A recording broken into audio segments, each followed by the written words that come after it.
Major taxpayer-funded college is trying to censor certain words. And wait until you hear some of the words on that list. Next. Oh, it's canceled. No longer politically correct at the University of Wisconsin-Milwaukee. A student group putting out a list of words it doesn't think students should use, ever. Some of the words on that list, yeah, politically correct. Oh, lame, that's also canceled. And crazy, don't ever say it. Some on campus are outraged over the list, but others think it's a good thing. UWM student body president Mike Sportiello joins us from campus. My goodness, thank goodness I'm not on college campuses anymore. But what is going on there, and how are the students reacting to this list? Can you hear me? I think perhaps we maybe lost his audio. Can you hear me, Mike? Oh, there you are. Hi. Hi. What's going on is that students are engaged. Yeah, oh, students they're happy are finally about engaged this? in discussion. Okay. They're finally engaged in a discussion about the power of words. You know, last time I checked, asking students to think critically about the power of the words they use isn't so new. The Just Words campaign isn't new this year, but the idea of thinking critically is all of a sudden newsworthy. That to me is a little surprising. Yeah, but, you know, parents are paying a lot of money and students are taking out loans to be able to go to school and get an education. I mean, people are going to be afraid to open their mouth if they have to worry if they mess up and say politically correct, or they mess up and say the word crazy. It makes no sense. Oh, I don't think people are worried about messing up. I think what's going on is that students are starting dialogue about words that may be offensive to some others.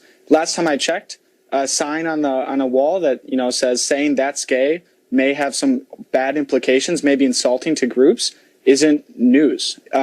This is completely voluntary. There's nobody going around telling people to shut their mouth or, hey, don't say that. This is starting a dialogue between students and staff about things that maybe students haven't thought about before. Okay, if anything, this is a really engaging way to dialogue. Okay, well, I understand that, and that's another phrase now, right? Weighted dialogue. But you have to understand, people are listening at home and saying the word lame.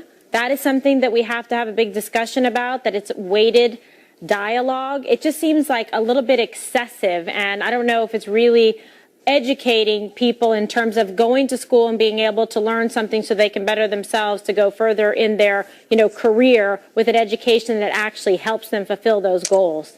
Well, can I ask you a quick question? Yeah.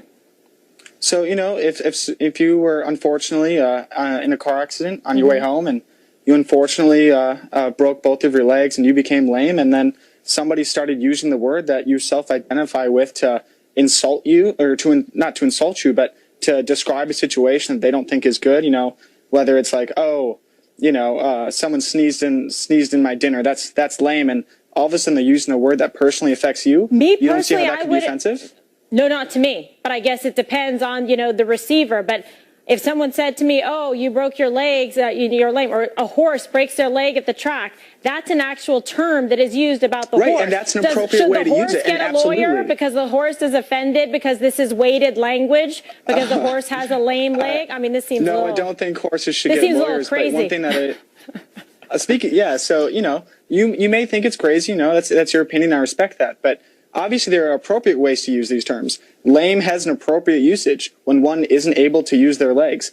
Gay has an appropriate usage when one identifies as homosexual. An inappropriate way to use those words is one that isn't in the proper definition, in a way that afflicts some marginalization upon some outside group that isn't you. Well, there's a wide spectrum there, and there's some words and phrases on there that do not seem that they should be considered to be offensive versus serious, real dialogue about things that would matter and that actually might have an impact on someone, that you wouldn't want to use language that was offensive or was, you know, prejudiced or biased against them. I think that's the distinction. And I think that is a distinction, but when you look at it, I think you have to ask not just what do people with privilege, people like you and me who aren't lame, but other people too, what do they think of these words? It's not just about how you feel. Life is about looking at how everyone feels and interacting with each other. And again, no one's running around telling people what to say. There's freedom of speech in this country. Everyone's proud of it. We're a publicly funded institution. We're proud of the First Amendment here, okay? We're just asking for people to think about the words they use. And last time I checked, it's not so crazy to ask people to think before they talk. Okay, well, you just used the word crazy now probably like 2-3 times in this segment. So that's interesting. So guess what, Mike? Call me crazy. I'm going to ask you to stick around because we have a guest that's joining us, and maybe you can opine in as well, if that's not banned. Is campus censorship getting out of control? That's the question tonight. To help us figure that out, editor-in-chief from dailywire.com, Ben Shapiro, goes on the record. Ben, great to see you tonight. Thanks for coming on the record. You heard the previous guests and some of these lists, and this is happening pretty much across this country, so there is heated, spirited debate, which you should have, about this subject. Your thoughts? Well, I mean, first of all, I think that what we're teaching a lot of the kids in college is that oversensitivity and perceived victimization is a path toward reward and virtue. That the more you feel as though you're oppressed, the more people are going to sympathize with you and give you what you want.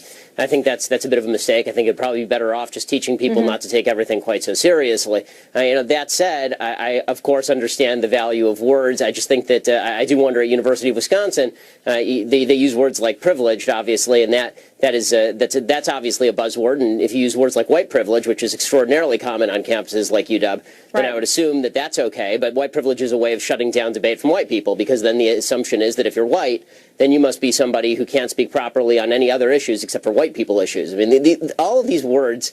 Yeah, how about this? How about we just have an open debate on all of this stuff and stop attempting to shut down the terminology that's used, per se. Right. Mike, you're back up. So that's your reward for being a winner. Is winner an offensive word that is weighted language that may offend somebody because maybe there's one winner and quote, a loser? I think I know what you're going to say. I think it's all about asking, who is being affected by the words we're using. You mentioned just a moment ago, there are words that we use every day that are really common that before you think aren't offensive at all. You mentioned the word crazy. You mentioned the word lame. I mentioned, They're that's on gay. this list. These that's are things why. Lame. Yeah. And man up. Right, man up is very bad, I guess. Politically correct. Yeah, I mean, what's wrong with man up? What's wrong with man up? Yeah. So I have 6 sisters and a mother and one father. So I come from a family of predominantly women. Right. And so when my sisters are growing up in an environment where whenever, they hurt their foot or something is hurting them, the whole thing is to become more masculine and less feminine, to me personally, I don't know, but I mean, I don't think you're going to say that to your mother, so I think that's not a very good or specific example. Maybe you say it to Ben. Ben, man up. Does that bother you? Well, honestly, again, I have a wife, I have a daughter, I have 3 sisters and a mother. I don't know that any of them are going to go throw themselves off a bridge if somebody says man up to them. I think that perhaps the best solution is for everyone to man up a little bit and get over it. I mean, honestly, I don't know what you're training kids to do other than become paranoid about the language that they're using and the language that is used about them. Yeah, at a certain point, believe me, get out there in the job market. No, it's that's a different really scenario. good point. I want to note on that. You're right. To make a really, really big deal out of something isn't always the best thing to do. But you know what? It's a good place to start and to talk about it. Sometimes it's not the time or place to bring it up. If we're having a good conversation about the educational system and you use the word but people lame would in a also sentence, might maybe be it's something I'll offended bring to up the later. term big deal, too, and you just used it. See what I'm saying throughout this conversation? No, because that's not related at all. Okay. I mean, listen. That just doesn't make any sense, Ben. Ben. Big deal. Good luck. That's Add that to your resume. Ben, you're a big deal. Yeah. All right. I think a lot of people have futures as administrators in useless departments at University of Wisconsin. Yeah. All right. There you go. I'm going to leave it at that note. We're a little bit over time. Gentlemen, can I say that? Thank you. Actually tweeted out today calling for justice, calling for peace, and calling for a togetherness at a moment where we're attempting to be divided. So I think it's really important. That to say that the Black Lives Matter movement is racist is bizarre to me. Not just because black people don't have the institutional power to be racist or to deploy racism, but because the movement is called for justice. It's called for demilitarization. It's called for non